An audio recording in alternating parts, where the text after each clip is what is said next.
નમસ્કાર વિદ્યાર્થી મિત્રો, યુથ પબ્લિકેશન પર આપ સર્વેનું ખૂબ ખૂબ સ્વાગત છે.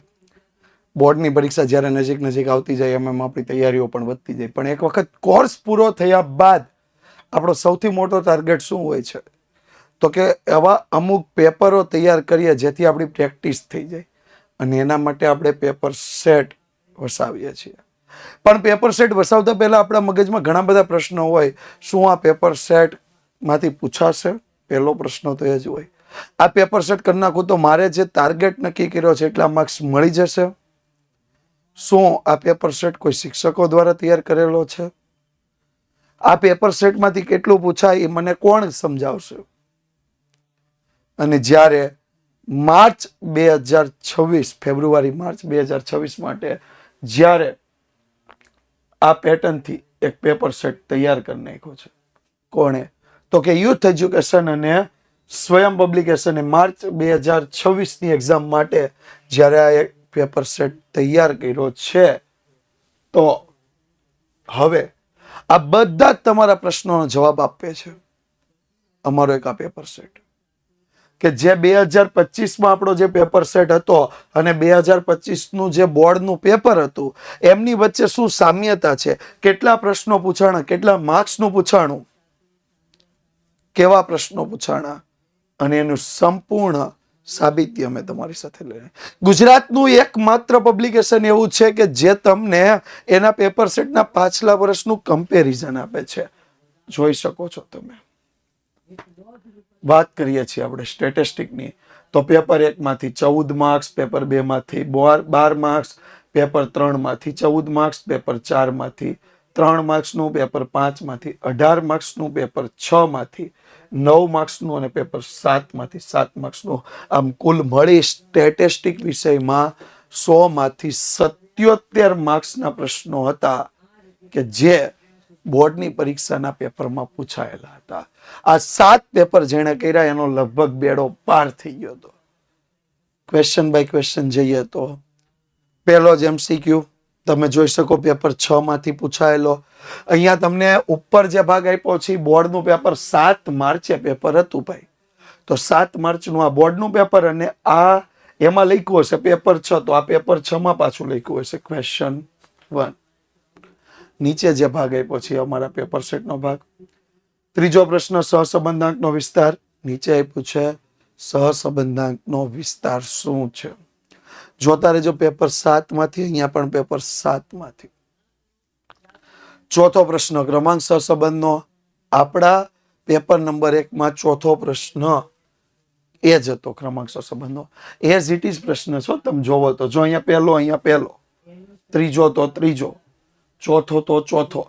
આ શું દર્શાવે છે? કે આપણે બ્લુ પ્રિન્ટને પણ પૂરેપૂરી જાળવી લીધી છે. અહીંયા 5મો પ્રશ્ન હતો, તો આપણે પહેલા પેપરમાં 6થો, એટલે 5મો અને 6થો બે પ્રશ્ન જે નિયત સંબંધના આવે એના આધારે. એવી જ રીતે 6થો પ્રશ્ન હતો તો એ 5મા પેપરમાં 5મો પ્રશ્ન હતો, બરોબર. એટલે તમે જોવો પહેલા 6 MCQ માંથી 5 તો આ પેપર સેટના હતા. 8મો પ્રશ્ન, સામયિક શ્રેણીનો નિરપેક્ષ ચલ. લીપ વર્ષ ન હોય તેવા વર્ષના ફેબ્રુઆરી માસમાં 5 સોમવાર, અહીંયા આપ્યું છે 5 ગુરુવાર. સંભાવના 1ની 1 જ. સતત ચલનું ઉદાહરણ અહીંયા આપ્યું છે. 11મો પ્રશ્ન એ 12મો પ્રશ્ન 6થા પેપરનો. અસતત સંભાવના વિતરણ માટે સિગ્મા એક્સ પર 35 હતા, અહીંયા આપણે સિગ્મા એક્સ પર 45 આપ્યા હતા. ગણતરી એઝ ઇટ ઇઝ આવે. આનો જવાબ 10 આવે, આપણો જવાબ 20 આવે. બસ.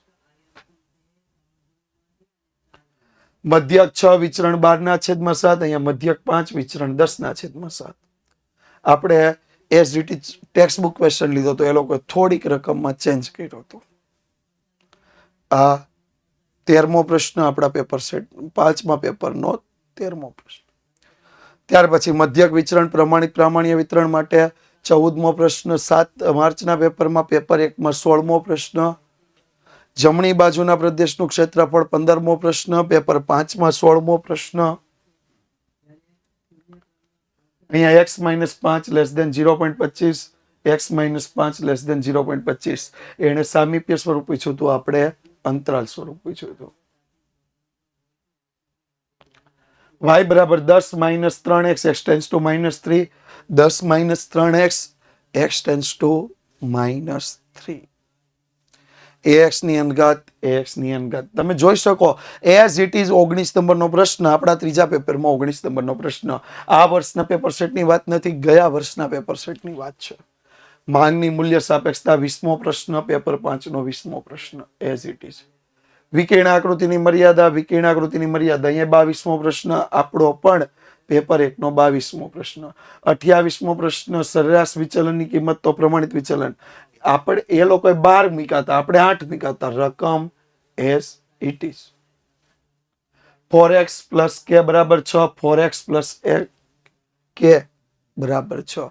તમે જોઈ શકો એમસીક્યુ અને એસક્યુ માંથી જેટલું બધું પૂછાણું કે તમારો જે સૌથી મોટો જે ડર હોય સ્ટેટિસ્ટિકમાં, એમસીક્યુ એસક્યુમાં માર્ક્સ કપાય, તો આપણા પેપર સેટ એના માટે બેસ્ટ છે. હજી જેણે નો ઓર્ડર કર્યો હોય ને એ ઓર્ડર કરી દે. નંબર લખીને આપી દઉં છું ભાઈ કે 97 12 44 45 48,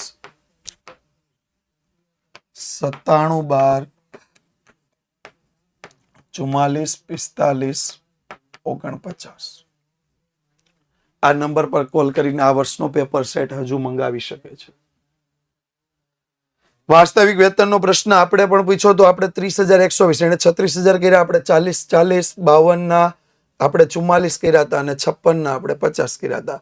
બાકી as it is same as મેં લખ્યું છે, સેમ એઝ પ્રશ્ન. ત્યાર પછી x બાર 30, y બાર 20, b 0.6 0.5 બરોબર. સમીકરણ ને અંતઃખંડ એવા જ પ્રશ્ન આપણા પેપર 1 માં. સામયિક શ્રેણીના ઘટકોના નામ જોઈ શકો છો તમે. સામયિક શ્રેણીના ઘટકોના નામ પેપર 2 માં. દ્વિપદી વિતરણના 4 ગુણધર્મ, આપણે દ્વિપદી વિતરણના ગુણધર્મ તરીકે આખો પ્રશ્ન પૂછ્યો હતો. n બરાબર 16 અને 0.5, આપણે 4 અને 0.3 એઝ ઇટ ઇઝ છે. માનાંક અંતરાલ પણ એ લોકોએ 16 લીધા, આપણે 4 લીધા, તો 0.5 0.3 એઝ ઇટ ઇઝ રકમ. જો x ની 7 ઘાત પ્લસ 128 x પ્લસ 2, x ની 7 ઘાત plus 128 x plus 2, 12 plus 4x minus 7x નો વર્ગ, x બરાબર 2 આગળ વધતું ઘટતું વિધેય, 3 પ્લસ 2x માઇનસ 7x નો વર્ગ. આપણે બે કિંમત માટે લીધું હતું, -4 અને +4 માટે. રકમ પણ ખાલી આંકડાઓ બદલ્યા છે. 4x હતા એને 2x કર્યા, 12 હતા એને 3 કર્યા, તો આપણા જ્યાં 4 હતા એની જગ્યાએ એને કેટલા લીધા? 2 લીધા. બરોબર. 39મો પ્રશ્ન. વધારો ઘટાડા વાળો પ્રશ્ન આપણે થી ઘણા વાળું મહત્વ પૂછ્યું હતું. એ લોકોએ ડાયરેક્ટ 5:4:3:2 પ્રશ્ન પત્ર નંબર 3 રીત સમાન. સરેરાશ વિચરણ એ લોકોએ સહવિચરણ પૂછ્યું, આપણે સહસંબંધાંકથી પૂછ્યું હતું. અનુમાન પણ સેમ છે. અહીંયા તમે જોઈ શકો અનુમાન પણ કેવું છે? ભાવ 40 રૂપિયા. એઝ ઇટ ઇઝ પ્રશ્ન 11 + 3s sx જેમ sy 3:10 કેટલું ચલન સમજાવી શકાય? આપણે તો નિશ્ચયતાનો અંકે શોધી લીધો ને એનું ચલન પૂછ્યું હતું, કેટલું સમજાવી શકાય? સામયિક શ્રેણી આલેખની રીતના કોઈ પણ 3 ગુણ, આપણે ગુણ એવું ખાલી પૂછ્યું હતું. એમાં તમે 3 લખો, 5 લખો, 7 લખો. બરોબર.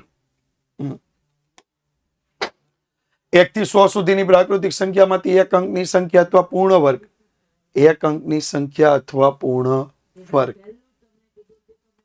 જો 4 માર્ક્સનો જે પ્રશ્ન પ્રામાણ્ય વિતરણનો, એ પણ આપણે પેપર સેટમાંથી 750 થી 1200, 750 થી 1250, 1800 થી વધુ, 1800 થી વધુ એઝ ઇટ ઇઝ જેમ આપણે આપ્યો તો એમ જ. બરોબર. 57મો પ્રશ્ન ઇલેક્ટ્રિક કંપની વાળો એઝ ઇટ ઇઝ 140 35 120 45 5 ગુણનો પ્રશ્ન પહેલો. બીજો પ્રશ્ન અહીંયા આપણે રકમો નાની મોટી કરી હતી વેચાણ ને નફામાં. બરોબર. પણ એનો ક્રમાંક સહસંબંધ આપણે અહીંયા ક્રમાંક સહસંબંધાંક, એને 58 2 વખત, 25 3 વખત, 65 3 વખત, આપણે 28 2 વખત, 32 3 વખત, એવી રીતે આપણે પણ પૂછેલો હતો 2 અને 3 વખતમાં. કાર વપરાશનો સમય અને વાર્ષિક નિભાવ ખર્ચ 3 1 2 2 5 3 આપણે એની જગ્યાએ લેપટોપની સંખ્યા અને નફો સેમ એજ પ્રશ્ન એક્સ વાયની રીત એણે પણ અહીંયા થોડુંક કપાઈ ગયું છે કે નિયત સંબંધાંક મેળવો અને ત્રુટી મેળવો. આપણે પણ ત્રુટી પૂછી હતી. ત્યાર પછીનો પ્રશ્ન 22.2 21.8 21.3 20.9 20.6 સેમ રકમ. આપણે 2017 થી ચાલુ કર્યું 23 પૂરું થયું. એને 2018 થી ચાલુ કર્યું 24 પૂરું કર્યું. અને અહીંયા જો 2015 થી ચાલુ 24 પૂરું, 2015 થી ચાલુ 2024 પૂરું. એ લોકોએ 5 3 7 6 4 આપણે એમાં પાછળ એક ઝીરો ઉમેરી દીધા. 50 30 70 60 80 90 100 80 90. એટલે આપણા પેપર સેટની અંદરથી એઝ ઇટ ઇઝ પ્રશ્ન પૂછાઈ ગયા છે. અને ઘણા બધા વિદ્યાર્થીઓ અમારા પર ભરોસો મૂકીને આ પેપર સેટ વસાવ્યો તો એના બહુ બેસ્ટ રિઝલ્ટ આવે છે. આ વર્ષના વિદ્યાર્થીઓને ખાસ કહેવા માંગશું કે હજુ સમય છે, ભરોસો મૂકજો, હજુ વસાવી લેજો. હજુ તમારી પાસે ઘણો બધો સમય છે, તમે તૈયારી કરી શકો છો. અને આ વર્ષે તો અમે એનાથી પણ આગળ વધીએ. ધોરણ 9 અને ધોરણ 11 કોમર્સના વિદ્યાર્થીઓ માટે પણ આવા પેપર સેટ બહાર પડ્યા છે. તો એ પણ જો જોડાયેલા હોય તો એ પણ વસાવી શકે છે. Thank you so much.